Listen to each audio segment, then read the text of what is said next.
Hello, grade 7s, and welcome to your lesson.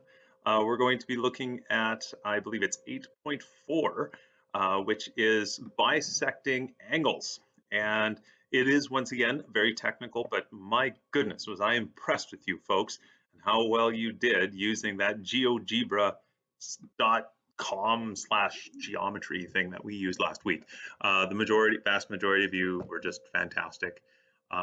Really, you've got to follow very closely with these videos. My suggestion, you follow along closely, pause the video, try it out. Then if you're not sure, back it up, take a look. If you have more questions, come to me in study hall and I will show you my screen. I will work with you one-on-one and make sure that you have everything that you need. And thank you to those of you this last week that did come to optional study hall and asked me so many great questions, and I was able to help you. So let's go take a look at the assignment. You may notice sometimes a message like this will say that it is currently under construction, because for some reason it takes me hours to upload YouTube videos. So first off, if you have a geometry set, this video, which I made for you, it has all the geometry stuff. And if you go through, it shows you how to do an angle and use your protractor properly.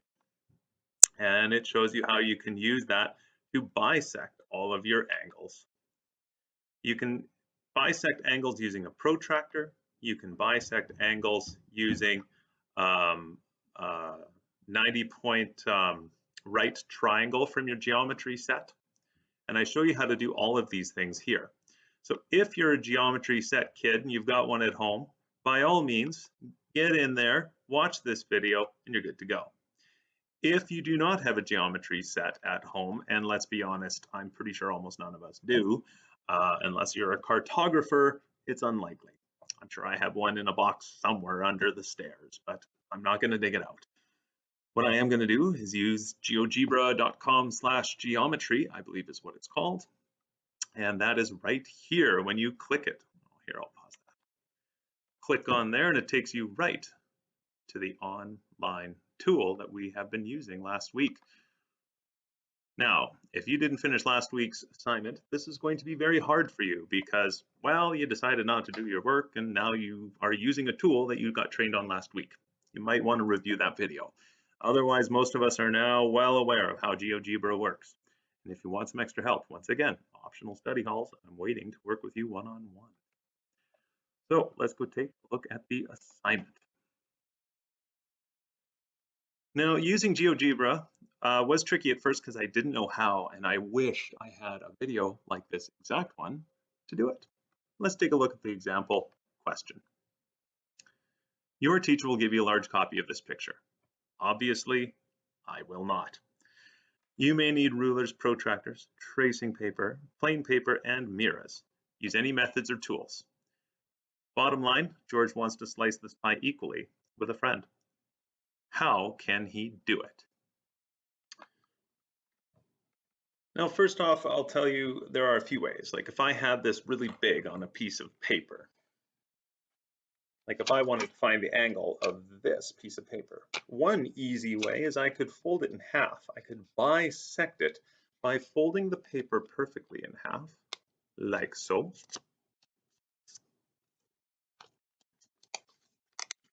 And now I have a line down the center, and I have bisected the piece of paper.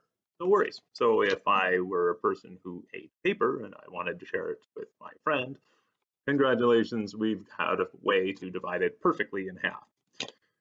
That's not going to work every time though, and is it perfect? Maybe not.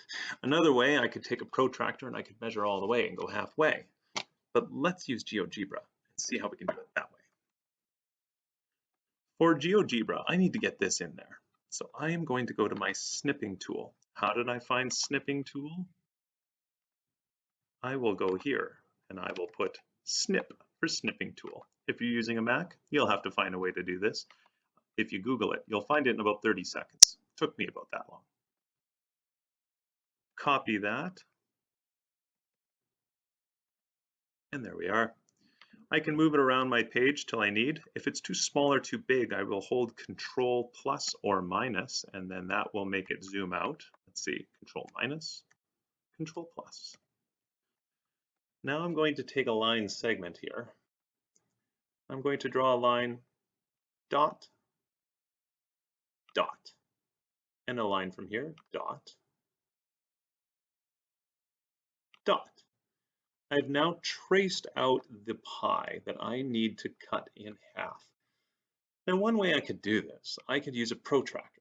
I don't have one, but I could do an angle measurement like this. And I could go like this, click the line, this, click the line, and it says it is 36 degrees.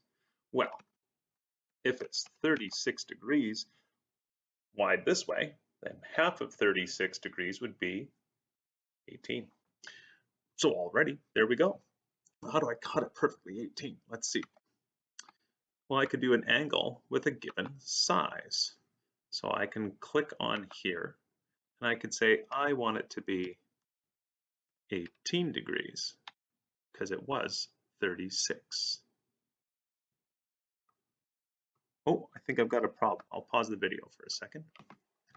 It took me a moment to figure out what went wrong, but I think I figured it out. So we had our pie here and we wanted to measure that angle. So we went to measure and we said angle. Select 3 points or 2 lines. Okay, 1, 2, 3, and you can see now that it is measuring that angle. And there it is. We couldn't quite see the number, so let's take this. And I'm going to say show hide label so we can see that number properly. 58.3 degrees. Okay, so now what we need to do is we need to go half of that. Well, if I want to go half of that, let's see what that would be. 58.3 divided in 2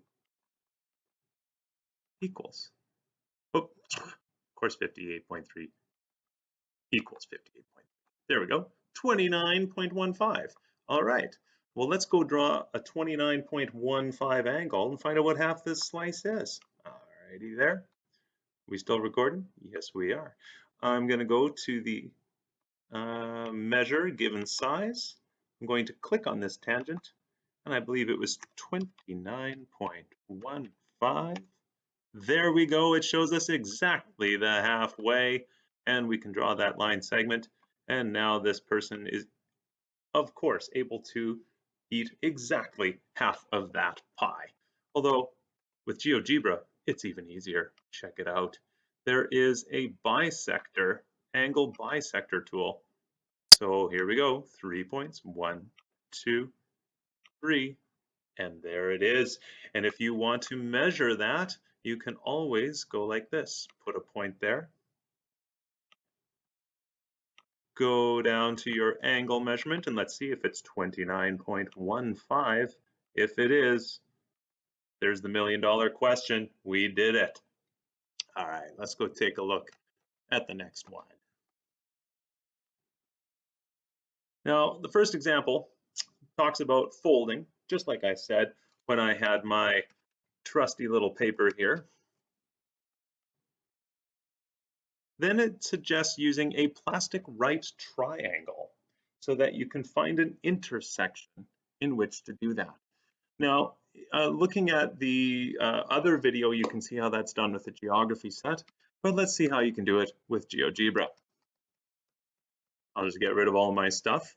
Undo, undo, there's undo, redo right here. And I'm going to first make an angle. So let's go to my line segment and we'll make an angle. And then another line segment here, and we have our angle. But now to do this, what we're going to do, we're going to go to perpendicular line like this. And when you have a perpendicular line, you click on there and it'll give you a perpendicular line. See how I can slide it up and down? And the theory is that two perpendicular lines where they intersect will be the bisector. That doesn't work if I put it here. That's not half of the angle. Well, that's because they are different distances from the fulcrum of this angle. They need to be the same distance. So to do that, I will show you how to use the tool. First, I'm going to go to lines and get a segment with a given length. I'm going to start here. There, 4, right there. And I can also move it. You see how it's not quite on there. So let's move that. We're going to go to the Move tool. We'll get it right on the line. There we go. And then I'm going to make another line segment that is also 4. I've got to go to my fixed line segment here, segment with a given length. Click. We'll make another one of the exact same length. And this time we will move it up to the other line. There we are. We now have 2 points that are equally distant from B. Now let's get our perpendicular line tool. We're going to click right on A. Whoops, I'm going to click on line AB. And there, oops, maybe I'll click here. And I can move it right to the point. I can click perpendicular line here, move it right to the point. Now since E and D are the same length from B, this point right here defines where the bisector of the angle is. So I'm going to draw a line from B to F.